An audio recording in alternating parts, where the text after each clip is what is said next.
رحیم، یہ آپ کے سامنے کتاب ہے جس کا نام ہے تبہید الصحیفہ۔ یہ آپ کے سامنے کتاب کا نام شو کرتا ہوں جی، یہ لیں کتاب تبہید الصحیفہ بمناقب ابی حنیفہ۔ مؤلف کا نام آپ کے سامنے ہے امام جلال الدین سیوطی شافعی رحمۃ اللہ علیہ۔ اس کے مصنف مصنف و مؤلف ہیں، متوفی 911 سن ہجری، مشہور امام جلال الدین سیوطی شافعی رحمۃ اللہ علیہ۔ اب اس کتاب کو شروع کرتے ہیں، بسم اللہ الرحمن الرحیم، الحمد للہ والسلام علی عبادہ الذین اصطفیٰ، یہاں سے شروع کرتے ہیں۔ اور یہ کتاب امام اعظم امام اعظم ابو حنیفہ نعمان بن ثابت رحمۃ اللہ علیہ کے مناقب پر ایک شافعی امام کی، ایک شافعی محقق کی، ایک شافعی محدث کی لکھی کتاب ہے، یعنی امام جلال الدین سیوطی متوفی 911 سن ہجری۔ آپ لکھتے ہیں ھذا الجزء، یہ وہ جز ہے، الفتہ فی مناقب الامام ابی حنیفۃ النعمان بن ثابت الکوفی رضی اللہ عنہ، سمیتہ تبہید الصحیفہ فی مناقب الامام ابی حنیفہ۔ یہ کتاب ہے، اس کو میں نے تالیف کیا ہے امام اعظم ابو حنیفہ نعمان بن ثابت الکوفی رحمۃ اللہ علیہ کے مناقب میں،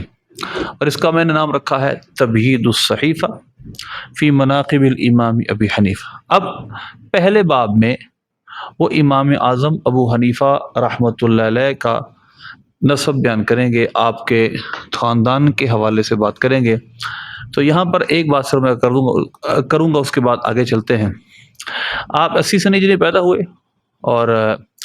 آپ کو لے کر ذهب ثابت الى علی بن ابی طالب رضی اللہ تعالیٰ عنہ ومر ضعیف، جب آپ کے والد پیدا ہوئے جو جن کا نام ثابت ہے، تو ان کے والد ان کو لے کر حضرت مولا علی کے پاس سے گزرے، وہ بھی کمزور تھے، تو مولا علی ان کے لیے برکت کی دعا کی اور ان کی ضروریت کے لیے۔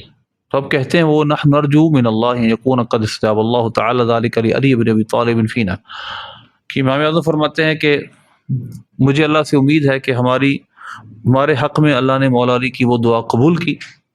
اور ہمیں اس برکت سے نوازا، اور جو برکتیں دینی پیشوائی کی آپ کو عطا کی گئیں وہ مولا علی کی اس دعا کی برکت سے تھا۔ آگے چلیے، اور پھر مولا علی رضی اللہ تعالیٰ عنہ کو ابو ثابت جو تھے وہ فلودہ جسے کہتے ہیں، فلوزج، یوم نیروز جس دن 9 روز ہوتا تھا فارسیوں کے 9 سال کا نیا دن، تو اس دن مولا علی رضی اللہ تعالیٰ کو وہ تحفہ بھیجا کرتے تھے۔ اب اگلا باب بڑا اہم ہے، نبی پاک صلی اللہ علیہ وسلم کی بشارتیں آپ کے حوالے سے۔ پہلے امام سیوطی رحمۃ اللہ علیہ بشارت لکھتے ہیں امام مالک رحمۃ اللہ علیہ کے حوالے سے، پھر اس کے بعد آپ نے امام ابو حنیفہ رحمۃ اللہ علیہ کی جو بشارتیں نبی پاک صلی اللہ علیہ وسلم نے دی ہیں اس کو یہاں ذکر کیا۔ دیکھیے آپ کے سامنے عبارت ہے، آپ فرماتے ہیں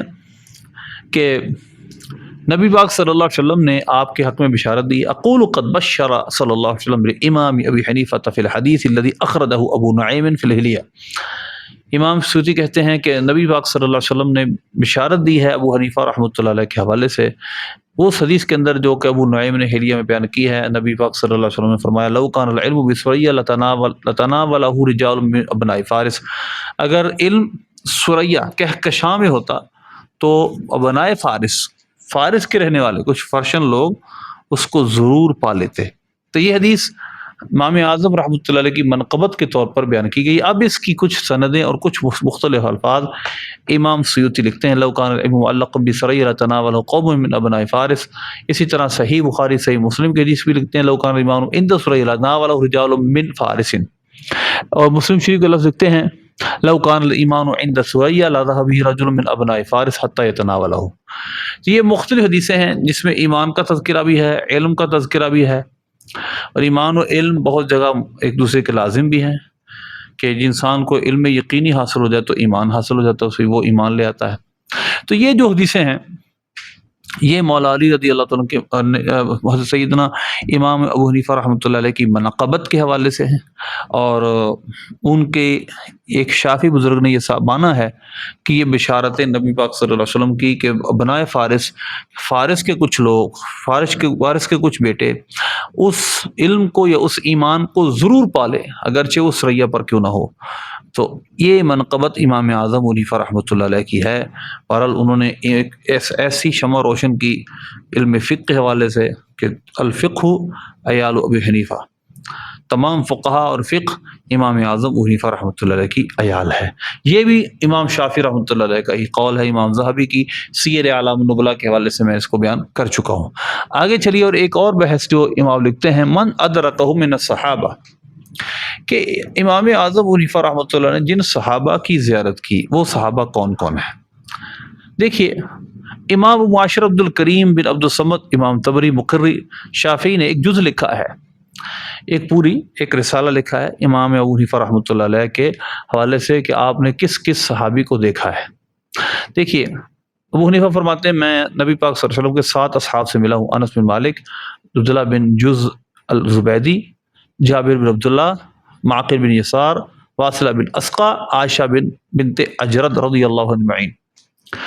اب اس کے بعد امام سیوطی لکھتے ہیں ثم روا لہ ان انس 3 احادیث، پھر حضرت انس سے آپ نے 3 حدیثیں بیان کی ہیں، ابن جز سے آپ نے 1 حدیث بیان کی، واصلہ سے 2 حدیثیں بیان کی، حضرت جابر سے،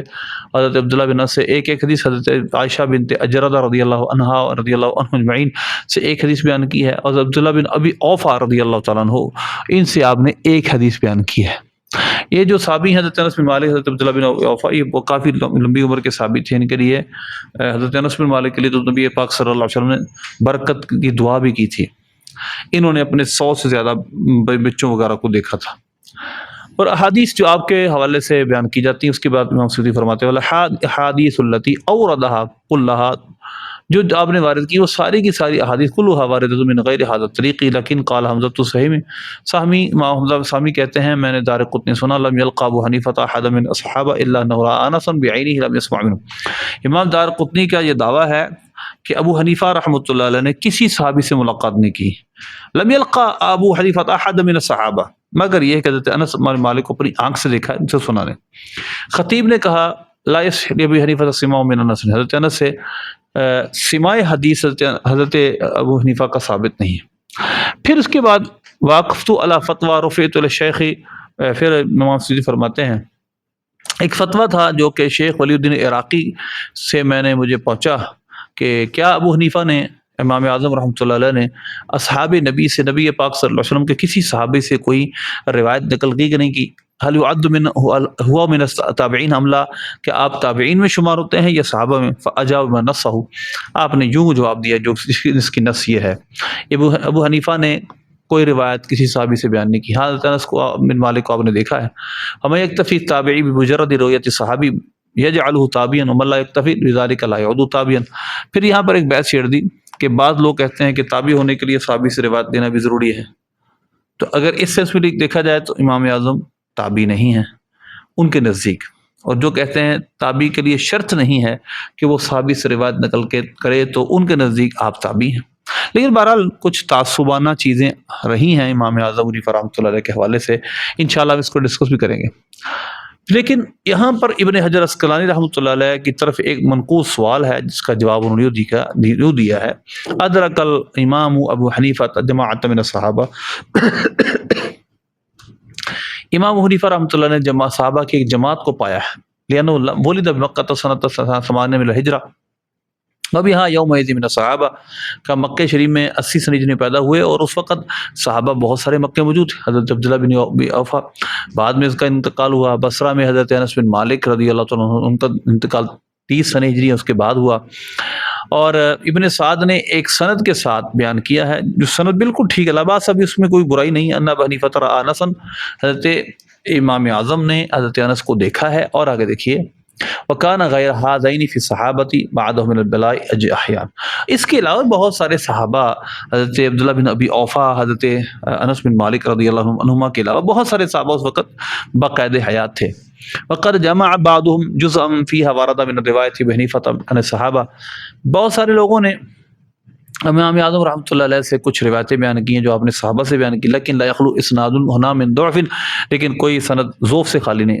والمعتمد الادراک ما تقدم رؤیتی بعض صحابہ ما ورد ابن سعد، بعض نے کہا کہ آپ نے دیکھا تو ہے،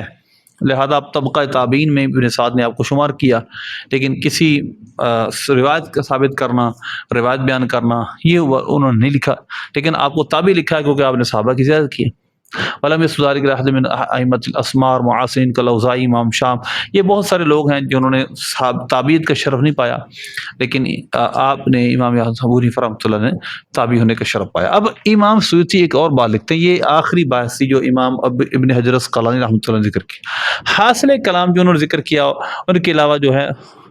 اور بہت ساروں نے آپ کی صناعت پہ ذوف کا حکم لگایا، عدم صحت بطلان کو لازم نہیں۔ یہاں پر ایک بڑی اہم بحث ہے۔ امام سیوطی رحمۃ اللہ فرماتے ہیں اگر وہ ساری سندیں جو آپ سے مذکور ہیں ان میں ضعیف راوی بھی ہوں، لیکن کم از کم یہ بات تو ثابت ہوئی کہ روایت باطل نہیں ہے، موضوع نہیں ہے، راوی ضعیف ہونا اور بات۔ فحینئذ سہل الامر فی ایرادها، یہاں پر معاملہ آسان ہو گیا کہ لأن ضعیف یجوز روایتہ، کیونکہ ضعیف سے روایت بیان کرنا جائز ہے، اطلق علیہ انہ وارد کما صرح، یہ درست ہے کہ ہم کہیں کہ فلاں نے فلاں سے روایت کی ہے، ہم اس پر کہتے ہیں کلام کریں گے۔ حدیثوں کو اب لکھا ہے امام نے، امام سیوطی رحمۃ اللہ اس پر کلام کیا۔ انشاءاللہ ہم اگلی ویڈیو میں امام ابو حنیفہ رحمۃ اللہ علیہ سے جو مرویات ہیں صحابہ سے، اس پر انشاءاللہ پوری ویڈیو بنائیں گے، اس پر جو امام سیوطی رحمۃ اللہ علیہ نے تمہید الصحیفہ میں کلام کیا، انشاءاللہ ہم اس کو تفصیلاً سنیں گے، پڑھیں گے، سمجھنے کی کوشش کریں گے۔ اللہ ہمیں امام ابو حنیفہ اور تمام جتنے بھی ہمارے ائمہ اعلام ہیں، سلف صالحین ہیں، صحابہ تابعین سے لے کر سب اہل بیت عظام سب کا وعدہ بنائے، آمین۔